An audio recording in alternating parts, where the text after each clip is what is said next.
ಹರ ಓಂ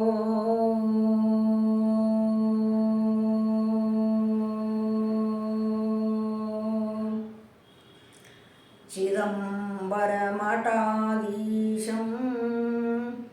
ಸಿದ್ಧಾರೂಢಯತೀಶ್ವರಂ ಶಿಷ್ಯಪಶಿಷ್ಯರೂಪೇಣ ಬೋಧಕಂ ಗುರುಮಾಶ್ರಯೇ ಯದಂಗ್ರಿಕಮಲದ್ವಂದ್ವಂ ತಾಪತ್ರಯನಿವಾರಣಂ ಶಾಂತೇಕಪದದಂ ದೇವಂ ಸಿದ್ಧಾರೂಢಮಹಾಂ ಭಜೆ ಸಿದ್ಧಾರೂಢಮಹಾಂ ಭಜೆ. ಹಲವು ಮಾತೇನು ನೀನೊಲಿದ ಪಾದವನಿಟ್ಟ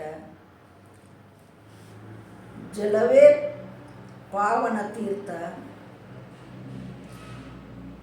ಹಲವು ಮಾತೇನು ನೀನೊಲಿದ ಪಾದವನಿಟ್ಟ ನೆಲವೇ ಸುಕ್ಷೇತ್ರ ಜಲವೇ ಪಾವನ ತೀರ್ಥ. ಸುಲಭ ಶ್ರೀ ಗುರುವೇ ಕೃಪೆಯಾಗು ಸುಲಭ ಶ್ರೀ ಗುರುವೇ ಕೃಪೆಯಾಗು. ಪ್ರಾತಸ್ಮರಣೀಯರಾಗಿರುವಂಥ ನನ್ನ ಸದ್ಗುರುಗಳ ಚರಣವನ್ನು ಹೃತ್ಕಮಲದಲ್ಲಿ ಧ್ಯಾನಿಸುತ್ತಾ ಅದ್ವೈತ ಸಾರ್ವಭೌಮ ಚಕ್ರವರ್ತಿ ಸಿದ್ಧಾರೂಢಪ್ಪನವರಿಗೂ ಅವರ ಕರಕಮಲ ಸಂಜಾತರಾದ ಮೌನಯೋಗಿ ಗುರುನಾಥಾರೂಢರಿಗೂ ಕೃಷ್ಣ ಪರಮಾತ್ಮನನ್ನು ಮೊದಲು ಮಾಡಿಕೊಂಡು ಅಕ್ಕ ಮಹಾದೇವಿಯನ್ನು ಮೊದಲು ಮಾಡಿಕೊಂಡು ಬಸವಾದಿ ಪ್ರಮತ್ತರ ಮೊದಲು ಮಾಡಿಕೊಂಡು ಎಲ್ಲ ಋಷಿಮುನಿಗಳಿಗೂ ನನ್ನ ಅನಂತ ದೀರ್ಘದಂಡ ನಮಸ್ಕಾರಗಳನ್ನು ಸಮರ್ಪಿಸುತ್ತಾ ಯಾವ ಜಗನ್ಮಾತೆ ಜಗಜ್ಜನನಿ ಆದಿಶಕ್ತಿ ಕಾಳಮ್ಮನ ಪಾದಕ್ಕೂ ದಂಡವತ್ತ ಪ್ರಣಾಮಗಳನ್ನು ಸಮರ್ಪಿಸುತ್ತಾ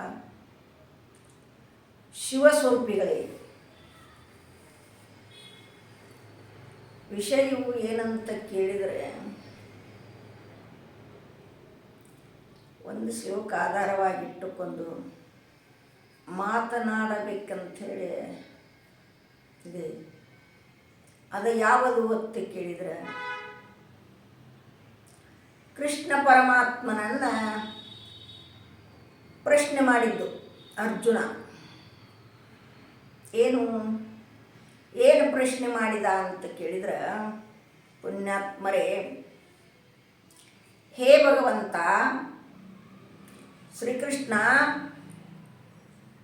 ಗುರುಗಳ ತಲೆ ಒಂದು ಸ್ವಲ್ಪ ಹೋಗಿ ಎಷ್ಟು ತಮಗಾದಷ್ಟು 4 ದಿವಸ 8 ದಿವಸ ಗುರುವಿನ ಮಾಡಿಕೊಂಡು ಗುರು ಉಪದೇಶವನ್ನು ಪಡೆದು ಒಂದು 4 ದಿವಸ ನಿಂತು ಅಧ್ಯಯನ ಮಾಡಿ ಅರ್ಧ ಮುರ್ಧ ತಿಳ್ಕೊಂಡಿರ್ತಕ್ಕಂಥ ಮನುಷ್ಯ ಅವ ಜರ್ಕರ್ತ ಶರೀರವನ್ನು ತ್ಯಾಗ ಮಾಡಿದರೆ ಅದರ ಫಲ ಏನೈತಿ ಮುಂದೆ? ಅರ್ಜುನ ಪ್ರಶ್ನೆ ಮಾಡ್ಯಾನ್ರಿ. ಇದು ಅದರ ಫಲ ಅವನಿಗೆ ಏನು ಸಿಗುತ್ತದ? ಅದೃಢ ಅಪರೋಕ್ಷ ಜ್ಞಾನ ಅಂತ ಹೇಳ್ಯಾರಿ.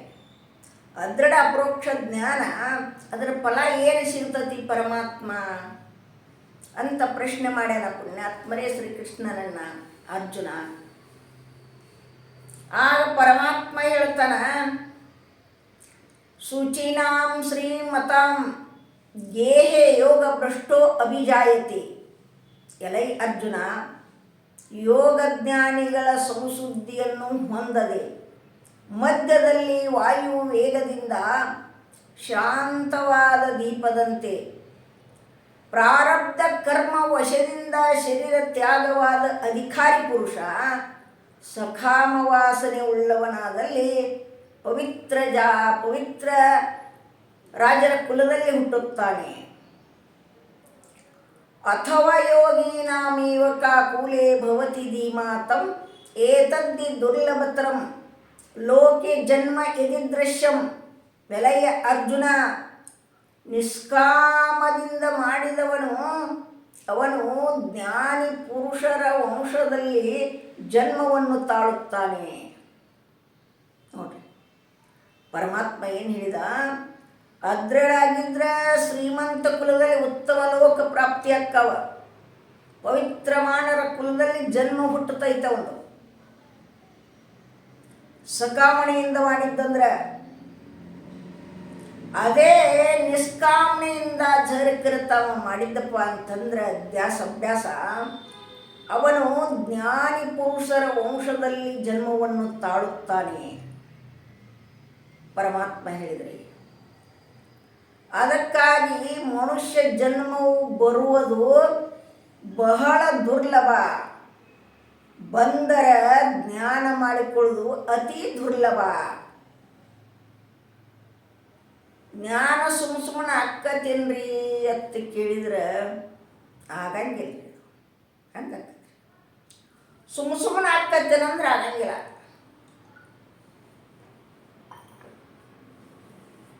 ಶ್ರಮ ಪಡೆಯಬೇಕಾಗ್ಯದ.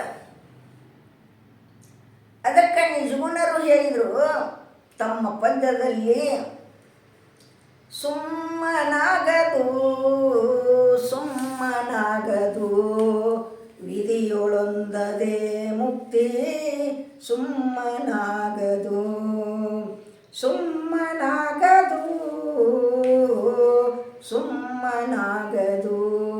ವಿಧಿಯೊಳೊಂದದೆ ಮುಕ್ತಿ, ಸುಮ್ಮನಾಗದು.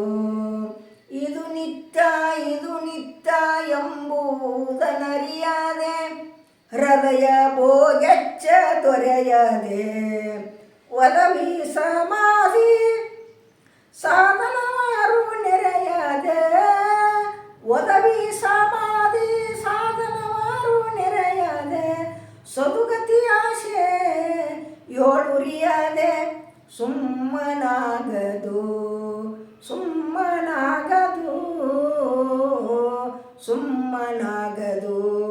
ವಿಧಿಯೊಳೊಂದದೆ ಮುಕ್ತಿ, ಸುಮ್ಮನಾಗದು.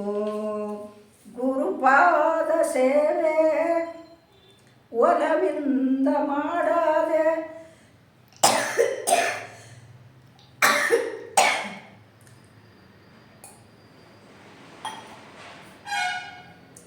ಗುರುಪಾದ ಸೇವೆ ಒಲವಿಂದ ಮಾಡದೆ, ವರನಿಗಮವ ನೋಡಿ ಪಾಡದೆ, ಶರೀರ ಮುಂತಾದ ಪಾದಿಗಳ ನೀಡಾಡದೆ,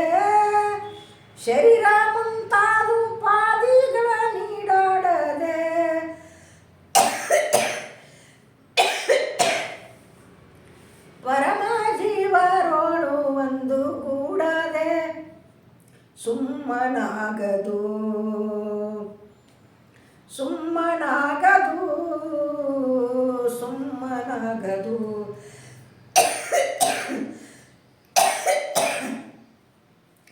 ವಿಧಿಯೊಳೊಂದದೆ ಮುಕ್ತಿ, ಸುಮ್ಮನಾಗದು. ಸ್ವಪರವೆಂಬು ಭಯ ವಾಸನೆ ದೊರೆ ಮುಳಿಯದೆ, ಸ್ವಪರ ಎಂಬು ಭಯ ವಾಸನೆ ದೊರೆ ಮುಳಿಯದೆ, ವಿಪರೀತ ಭಾವನೆ ಅಳಿಯದೆ,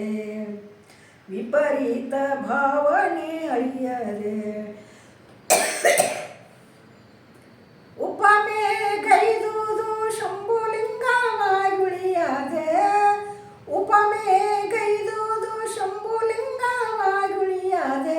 ಸುಪತಾರ ವಿತರನೆಂದು ತಿಳಿಯದೆ,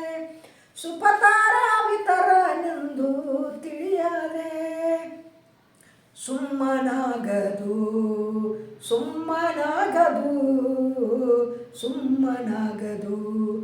ವಿಧಿಯೊಳೊಂದದೆ ಮುಕ್ತಿ, ಸುಮ್ಮನಾಗದು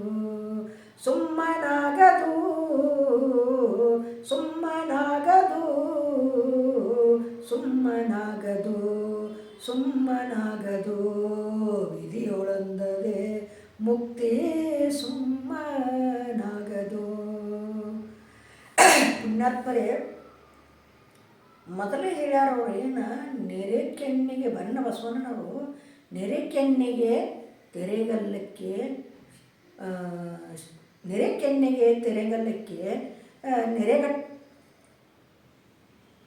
ನೆರೆಕೆನ್ನೆಗೆ ತೆರೆಗಲ್ಲಕ್ಕೆ ಶರೀರ ಹೋಗದ ಮುನ್ನ, ಕೈ ಕಾಲ ಮ್ಯಾಲ ಕೈಯನ್ನೂರಿ ಕೋಲು ಹಿಡಿಯೋದ ಮುನ್ನ ಎಲ್ಲದಕ್ಕಿಂತ ಮೊದಲ ಮಡಿಕಾಯ್ದಂತಾರು.